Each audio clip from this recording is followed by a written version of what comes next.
Hey everybody, welcome back to the channel. In this video, we're going to be taking a look at Stackable's spacer block in WordPress. This is a mini-series on taking a look at Stackable's blocks one by one.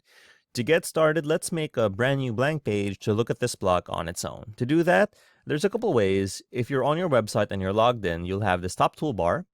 Hover over New and click on Page. Alternatively, if you've logged in to your dashboard, head over to your left-hand sidebar, hover down to Pages and click on Add New Page. This will take us to the WordPress block editor and create for us a brand new blank page. Okay, so just a few housekeeping things. If this right-hand sidebar isn't here, there's a button beside Publish called Settings. Just click on that, and this is where all of the parameters for us to toggle and configure for the block will appear. Next, let's give our page a title. Just to keep things organized, and last but not least, let's add the block itself. There's this blue button here, top left corner, called the block inserter. Click on that. We can either search for our block or scroll down, but since Stackable is on top of list, we don't have to go down too far. And here we have spacer, and we can plop that in. As you can see, it's blank, so before we continue any further, let's enable background and add a primary color to it. Okay, next let's add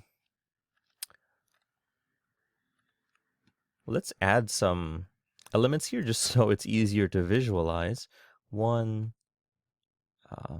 let's put another one over here, and then a spacer. Oops, probably should change this to spacer. It's easy to get confused with these kinds of things. Excuse me. Oh, there we go. And then this one, let's give this a color as well. Let's make this one yellow, and then let's put another number box here. And we won't mess with these number boxes too much. We'll just 1, 2, 3, and it's going to make it easier for us to see how these go. Okay, so we have a few settings here, right? The first one is general, which is just height, how much space you want to put in between the blocks. And you can change how this looks like on desktop, tablet, and or mobile. And it really helps out with making the site really responsive, really optimized if you just wanted to force certain elements to be spaced out, right? And then we have our border and shadows if you wanted to use this as a separator or a divider as well. So let's just keep this on there, and then this one will probably put a border radius on this if you wanted to use it that way.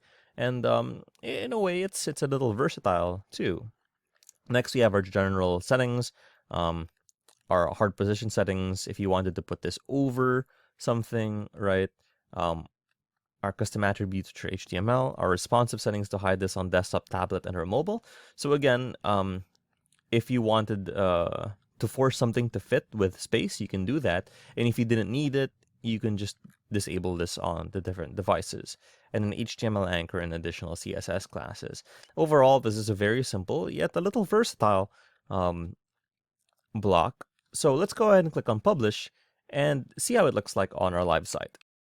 That done saving, let's go ahead and click on View Page and bask in the glory of our stackable spacers. So there are our spacers, right?